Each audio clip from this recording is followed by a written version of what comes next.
All right, everybody, you know the drill. It's the end of the world, everybody. And Steve and Tom here. Demagogue News, we're going to bring it to you.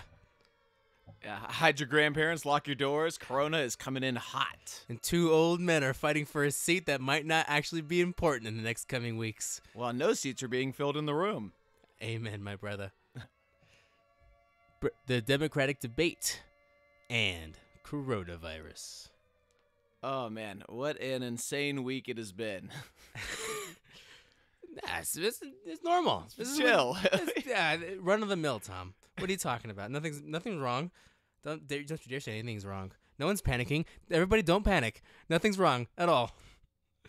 So, yeah, and nobody has stress when they use the bathroom anymore to take a shit. It depends on whose house you're in. Either you are the haves or the have-nots. You either have the charmin or you don't. So see episode 2 for bourgeoisie and proletariat, or episode 4. You know, eventually I'll get these numbers down. He's got coronavirus. He's delirious. Sorry. So you've heard the news. It's the end of the world. And that's all right. The world was coming to the end anyways. But before the world ends, we have two old men fighting for the seat to who gets to be the head honcho for the next 4 years. And there was a debate in D.C., not in Arizona, because apparently Arizona is a hotbed for coronavirus activity, so they had to move it to D.C. that has a lot of coronavirus, much more densely populated. Yeah, and has more cases. But whatever.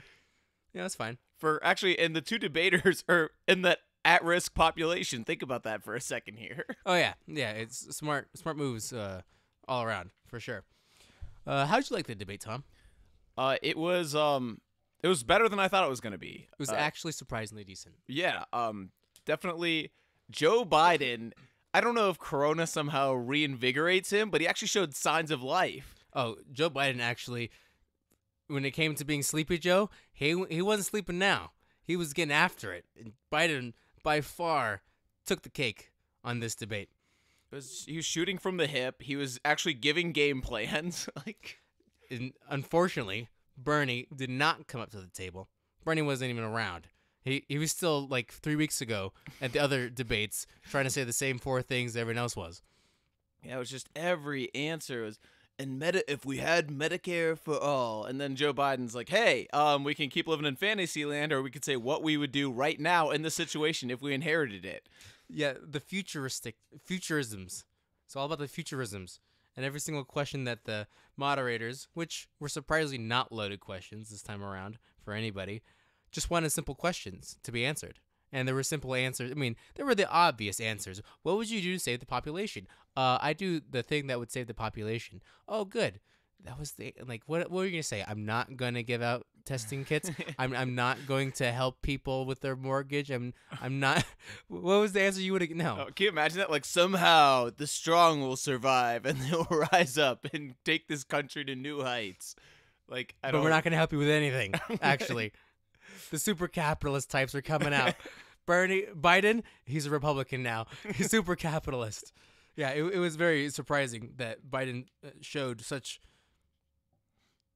presidentialism. Yeah, I don't know. Like vigor, tenacity. Yeah, so definitely a good debate for him. The funniest thing for me in the debate was the fact that considering the first half was about coronavirus, yeah, they forgot the name of the virus. Like, they were saying, I heard Ebola mostly.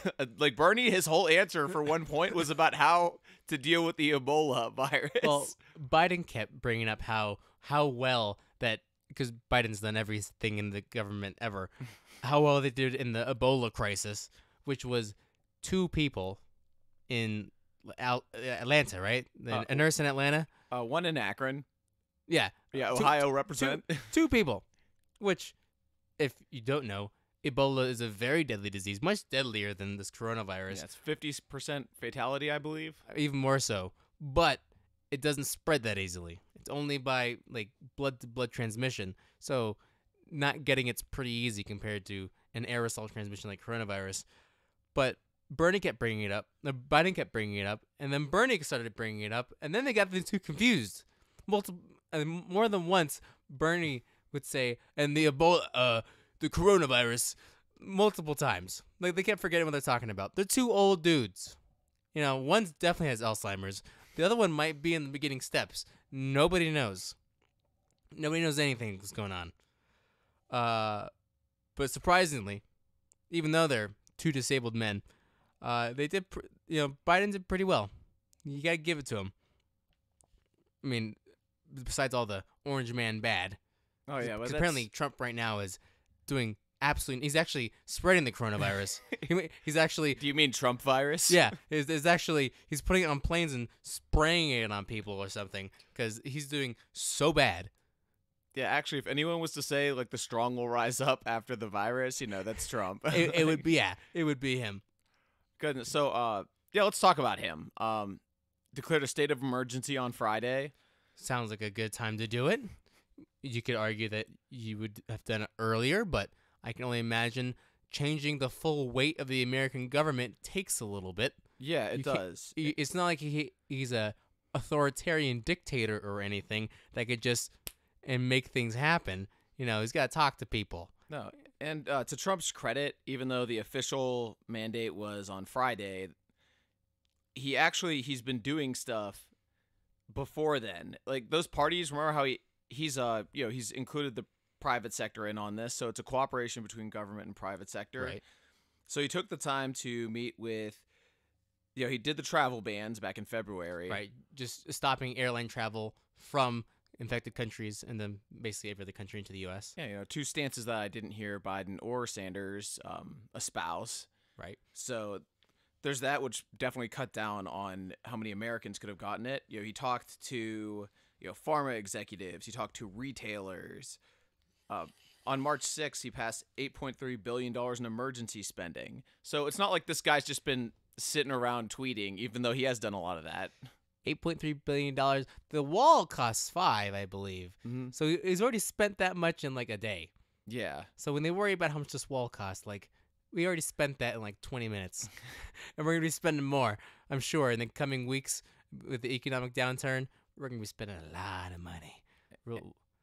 Yeah, if there's anything that Trump hasn't done that he promised, he has not cut government spending throughout his entire administration thus far. True. And it's only going to ramp up, and you really can't blame him at this point. A lot of people are just getting taken out of Talk the about economy. having a shit roll of the dice right now.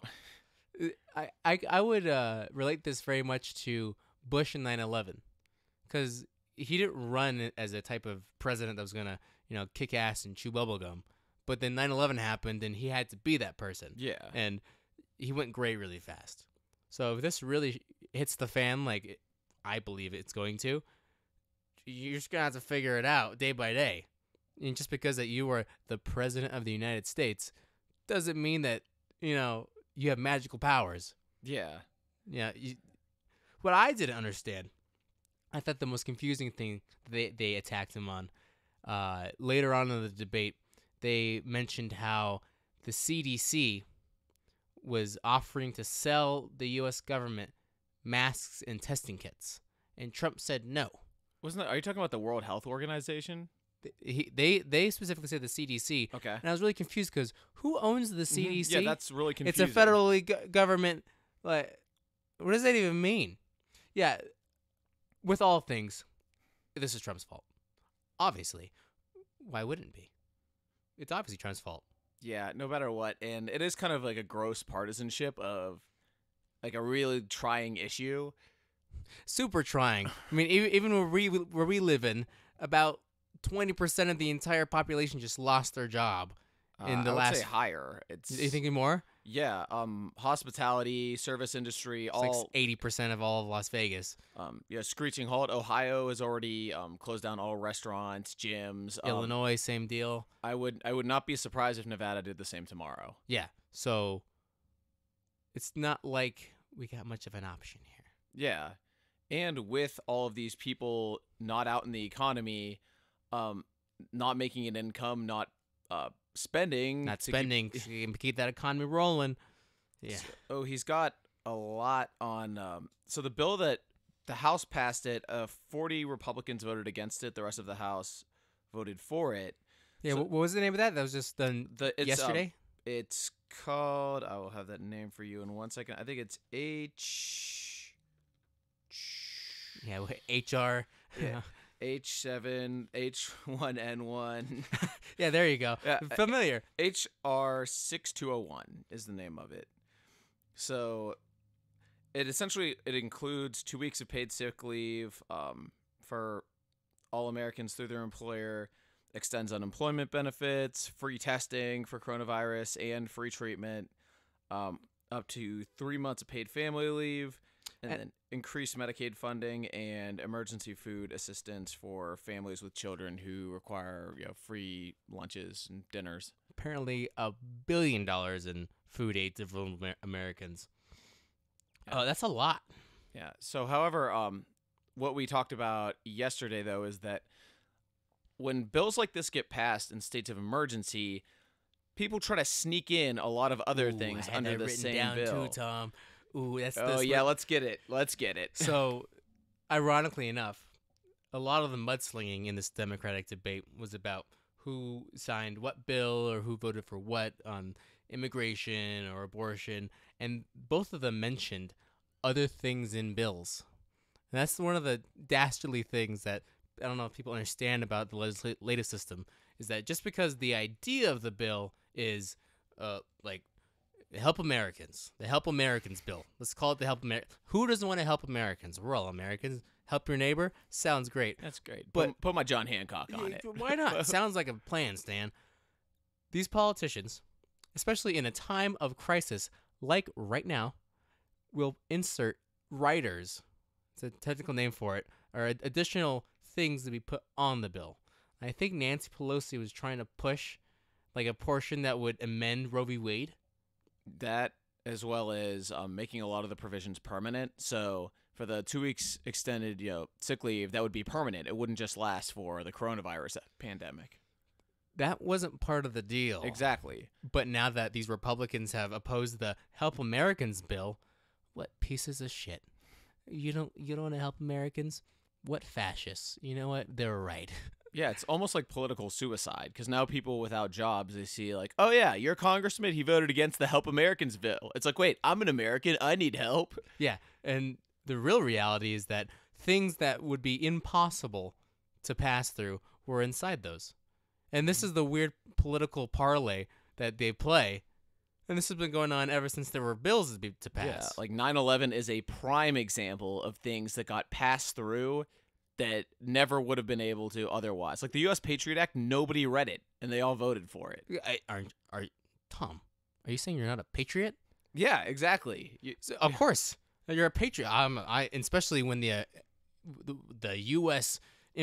financial foundation got attacked, and you're not a patriot, you got to sign on it. Yeah, it's like you're against us now. But provisions to allow the government to basically be inside every single portion of your life, the lack of privacy, the destruction of limits on government, that's in that bill because we had to react on an attack on U.S. soil.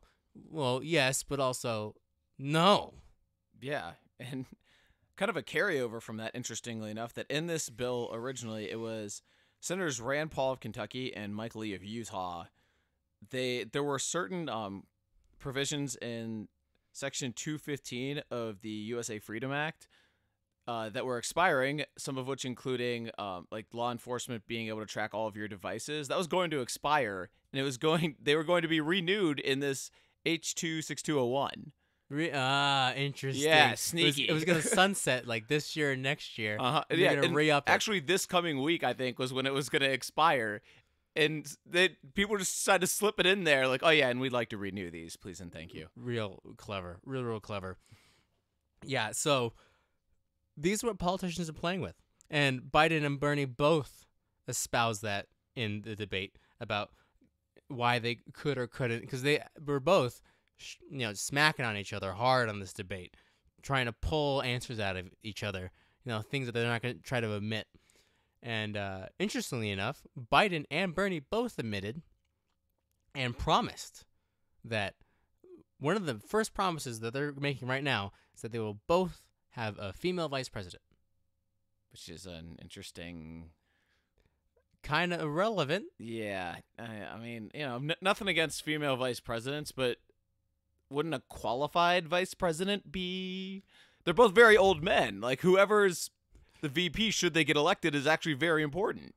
Didn't this happen to John McCain in 2008?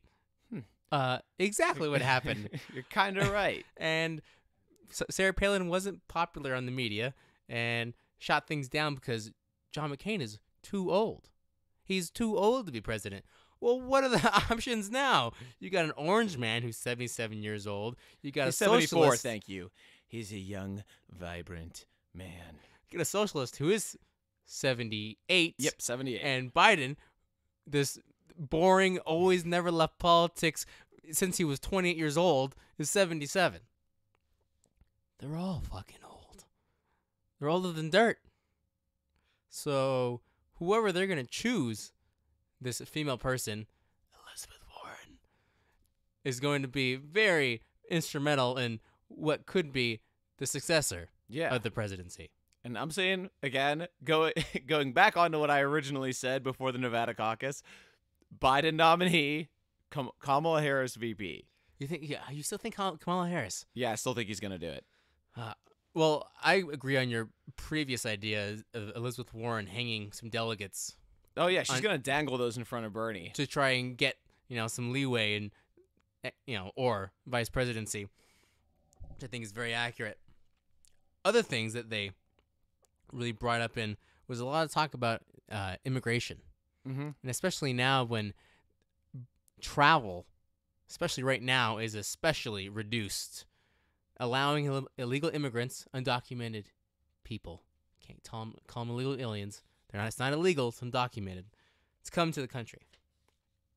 And both of them denounced open borders, which, thank God. Yeah. At least they're not that crazy. AOC. But they both have amnesty plans to basically allow everyone who's already here to have a shortcut to citizenship. As well as full benefits under each of their Medicare programs. Oh, yeah, they still get everything.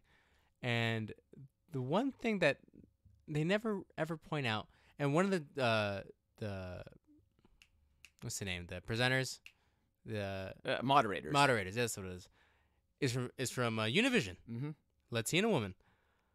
Ilya, I can't remember her last name. Doesn't matter. In the same argument with student loans, what about all the people that waited years and years and years to get citizenship in the U.S.? That devalues all of that. Yeah, for playing by the rules. Yeah, and doing what you're supposed to do, in which, in case you don't know, the U.S. creates 1 million new citizens every single year. 1 million people become U.S. citizens every single year. Is that a lot? I think that's a shit ton of excluding people. new births. So these are all immigrants. Yeah, these are all immigrants that go through the system. 1 million divided by 365, that's a lot of people every day. And we want to double that just for everyone who's here. Well, why would you go through the system? Just get in here and then use your shortcut. Yeah. Easy peasy. Not even answered. Not even questioned. It was obvious. They were just both, yes, that's exactly what we were doing. No argument. Yeah. Crazy stuff. Doesn't it kind of behoove a president to have a policy that contradicts a prior policy? I mean, the Obama White House was still enforced borders, did not allow shortcuts to citizenship. I guess Joe Biden is running in a very different Democratic Party than 2008 Barack Obama is basically a Nazi now. He's like a revered elder statesman. Like people will reference him in their ads. Obama is Ronald Reagan. To them, yes. Obama That's an is the excellent left's comparison. Ronald Reagan. Like Yep. 20, 30 years from now, Democrats will have a portrait of Barack Obama on their walls. It's just the Golden Boys. Yeah, exactly. This was when America was great, when this man was in charge. And then there was the dark times. The orange time. Orange is the new black. It is, isn't it? But actually, yeah, building off of Obama. So he had a pandemic of his own in 2009 called H1N1, better known as the swine flu. Y'all probably remember that. As far as I remember, it was kind of gnarly. Yeah, it wasn't really on TV that much. It was a punchline. I was in high school. Wash your hands and cover your mouth and don't worry about it. It's worse than the normal flu, but you'll be fine. And take some Tylenol and take the day off of work. That was H1N1. Mm-hmm. Well, Tom, how many people got the H1N1 flu 60.8 million in the United States. alone. And where did H1N1 originate? China. Not too relevant, but 60 million people got a flu that was unlike anything that they've had before. Mm-hmm. And how many people died? 13,000 in the United States. 13,000 people died. Do you remember going into quarantine? Do you no. Do you remember this being on the media 24 hours of the day? Mm-mm. No. I think a state of emergency was declared after 1,000 people in the U.S. died, but it wasn't nearly as big. Like when Trump announced his state of emergency, I was at work and people stopped what they were doing to come in and watch this. I don't even remember the Obama state of emergency. Yeah, no. And right now in the U.S., 87 people have died. What's the do you know what the confirmed cases are? I thought it was somewhere in the ballpark of like 2,000. And in the U.S. right now, there are 4.6 total cases that have happened. 4.6 thousand? Yeah. Okay. So that's less than 1% of less than 1% of 1%. Yes. That happened during swine flu, but it's amazing how differently the media portrayed swine flu compared to like coronavirus. It feels like we're back in like the Black Plague, whereas Bring out your H1N1, dead. yeah, H1N1, it was like, hey, we're gonna be okay. Just use common sense, and it's almost like the current administration is being treated like, oh, look at them, they're underplaying it, they're calling it a hoax when they didn't do shit about swine flu. Well, no. What they did about swine flu was a normal reaction Yeah. to what could be an extra difficult time to the welfare of the American people. I mean, we still had toilet paper in 2009. I've been to like 11 grocery stores, and I've been able to buy paper towels once, and I have yet to find a case of water. Yeah. People, what are you doing? And that's another level to this. Does the threat warrant the panic? Is the question. So that's the question. So Biden and Bernie both talk about how they need to use this common sense and to get all the tools that they need and to have people do what the government tells them to do, basically, which is what's happening now. And that's what's happened during Ebola. But that never happened during the Ebola outbreak because 3 people had it. That was a problem in Nigeria or Uganda. Democratic Republic of the Congo, I think, was where it was hardest hit. Yes, you're correct. And during the swine flu, it was the same deal. Wash your hands a couple more times. Sing happy birthday. It's the same stuff. But everyone definitely espouses the same thing. Do this. But now, it's what this current administration is doing is absolutely terrible. It's the worst thing ever. It's the worst thing ever. And the panic obviously doesn't relate to the actual weight or the actual, consequences of this pandemic, because the media, like all times, is controlling this. Obviously. Mm-hmm. Totally and absolutely. I wouldn't be surprised if they had stocks in big pharma and retailers, distributors. Big grocery? Big grocery. The Weltons. It's their fault. It's the billionaire class. It's the billionaires. Bernie's right. We're doing it wrong. Yeah, exactly. Actually, you know what? Never mind. Bernie 2020. Bernie Straight 2020. Excuse me. Bernie Tulsi 2020. Bernie Gabbard. And so that is the closing argument. The closing message for both Bernie and Biden is basically that. It's the same thing that every government's trying to do.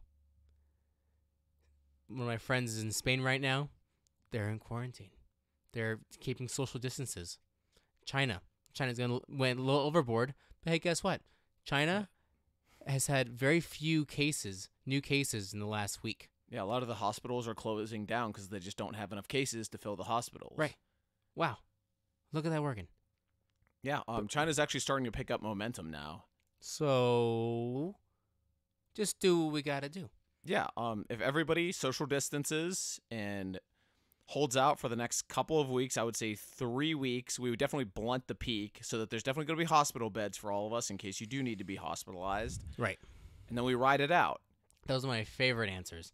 Is from Biden is how there's not nearly enough hospital beds, and then Bernie's relates to how terrible healthcare is because we have nearly not enough. We pay 6 times more than the next country. Any major country. I'm like, all right, Bernie, so which countries are you not calling major? Like, please, list them. So the United States per capita has the most hospital beds of any country. Isn't it 920,000, if I'm not mistaken? The per capita was 34 per thousand. 34 for... All right, that's decent. Second was like 23. So we have another 40% more than the next country over. Yeah, so that, and then... if anyone's going to be in the right position, it's going to be us. Yeah, 100%. And on top of that, which Biden really got Bernie on this, and he didn't have a good answer, was that Italy has a single-payer healthcare system. Biden chased Bernie a lot on that. Yeah, and he it's got not, him good. It's not working over there. It's actually definitely not working over there. Yeah. Italy is going down hard right now. Yeah, they have... What did you say earlier, that Italy's death toll is close to surpassing China's? Yeah, so I think we've gotten a gist of what the debate happened. Surprisingly cordial, a little bit of slapping back and forth, but Biden for sure took the cake.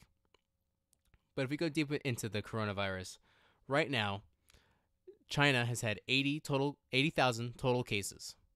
And of all those cases, 3,200 people have died. Italy has had 28,000 total cases, and 2,000 have died. The ratio is way off. So if Italy has 80,000, that's going to be 8,000 to 9,000 people that dead. So I don't know, Italy's not doing right, but they ain't doing it right. Yeah. At all. And they have a healthcare system that mirrors what Sanders wants to enact. So That doesn't sound great. And, like, talking about Canada, the Prime Minister's wife has coronavirus. I don't want to be in a country that even the First Lady of the highest office gets the illness. Yeah, I don't mess with it. I'm not about that. And then on top of that, it's almost like I did this mental exercise where it's like, try explaining the year 2020 to your 2010 self. Here's a good one. Mexico closing off its border to the United States. Oh, yeah. That's one of the greatest things in the world. This actually might be one of the greatest 4D chess moves ever in the history, because maybe Trump did make this virus. Let's put our tinfoil hats on. Trump made this virus, and Mexico closes its border, and it becomes so terrible in the United States that Mexico pays for the wall. They build a wall. Oh my gosh. Trump is a genius. It was his plan all along. Mexico paid for it. Amazing. Trump 2020, everybody. We flip-flop more than a pancake here. Oh gosh, we're basically Mitt Romney. So, in total right now, for the world, about 180,000 people have gotten the coronavirus, and over 7,000 people have died. Now, it's pretty bad. What the problem is that what we haven't heard of are from these 2.5 world countries that are going through this: Iran, Spain, Portugal, most of Africa, the Middle East. They're not on the news like South Korea is. South Korea's had a lot of infections. You know, they're pretty close to China. They've had about 8,000 infections so far, but only 81 people have died. It's a pretty good ratio. Yeah, it's good. Spain, 10,000 people have gotten it, and 342 people have died. That ain't too great. But what's happening in South Africa? Because right now, South Africa is actually experiencing an invasion of locusts. Really? Oh, yeah. Oh, South Africa is having, like, a biblical plague. Oh. It's a biblical plague. Droughts, locusts. Pestilence. Yeah, pestilence. Oh, it's going to happen. What's happened in South Africa? What's happened in Nigeria has, like, 400 million people. It's It's not 400 million, but they do have a very large A population. very large. What's happening in Nigeria? It's like 150 million, I want to say, somewhere in These that are ballpark. very dense population areas. Everyone else with a dense population area is having a terrible time. Yeah. One of the things that might benefit, though, like Nigeria or South America, for instance, is that they don't get a whole lot of travel, well, A, in general, but B, from highly affected countries.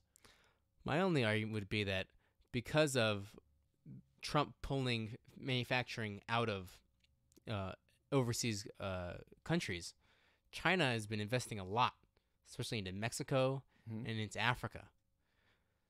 China virus, Yeah. da, da, da, da. I would be very surprised if Africa skates by this easy peasy, because as of right now, the graph showing infection rate is through the roof. It's going to get worse before it gets better. Yeah. And right now, Africa's not on the map. But also, not many African countries have a very stable and well-working government to begin with. No. So this might just be par for the course, and we'll find out very soon how bad things really are. So some of the ripple effects for coronavirus, it's going to be an interesting post-corona world, because you're going to see possibly a diversification of manufacturing. That you don't want to have it all in one place, i.e. China. I think it's EIE. I.e. Yeah. I think it's either or, actually. I feel like I've seen EI too. Yeah, but also you might see the end of the open borders in the European Union. I mean, Germany closed down 5 of their borders, as well as probably their right-wing movements were on the rise prior to the infections.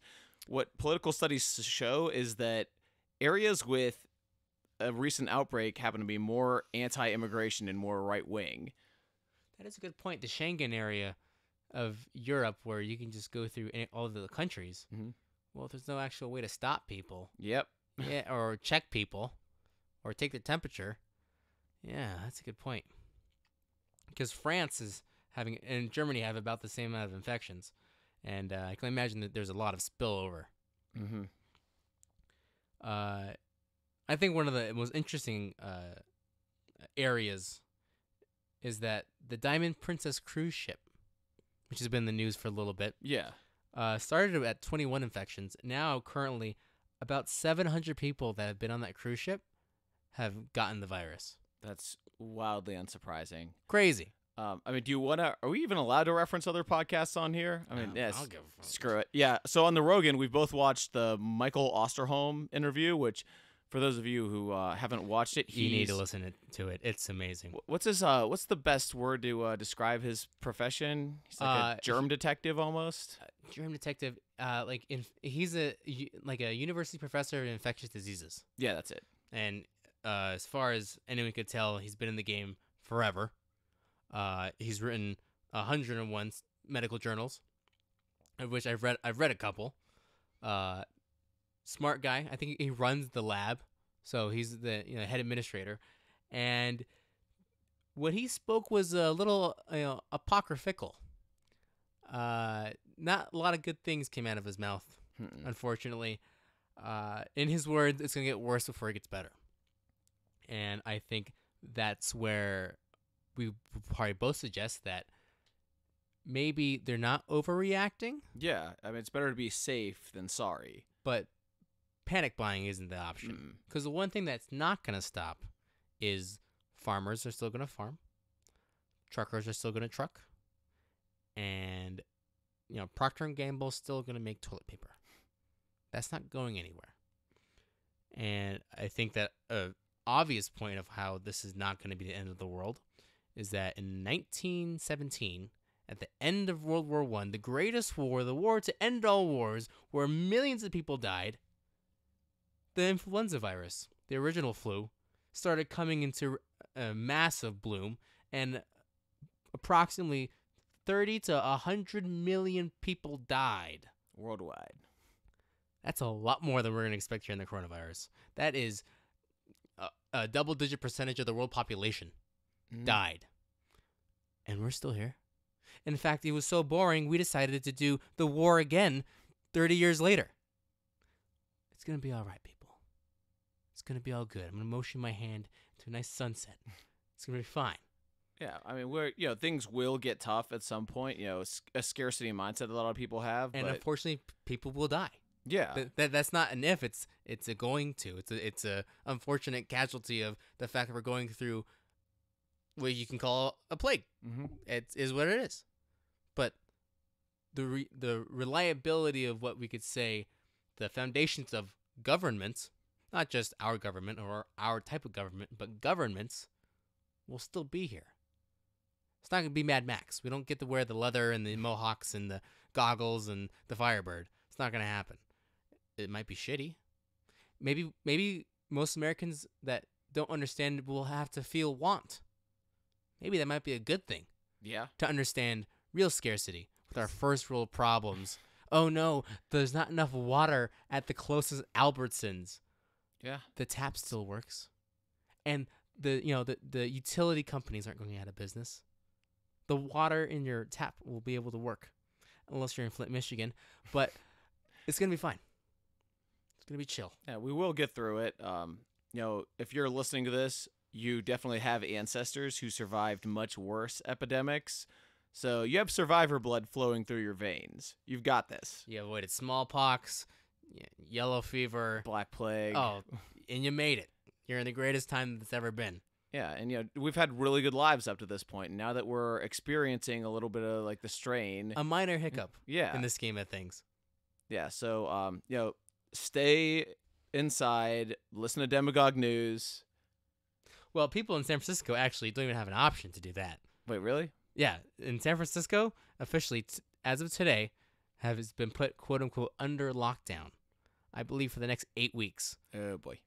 So, obviously, be common sense, but a lot of states, especially ones that may be more vulnerable, are leading towards the martial law, and that would be the scary thing.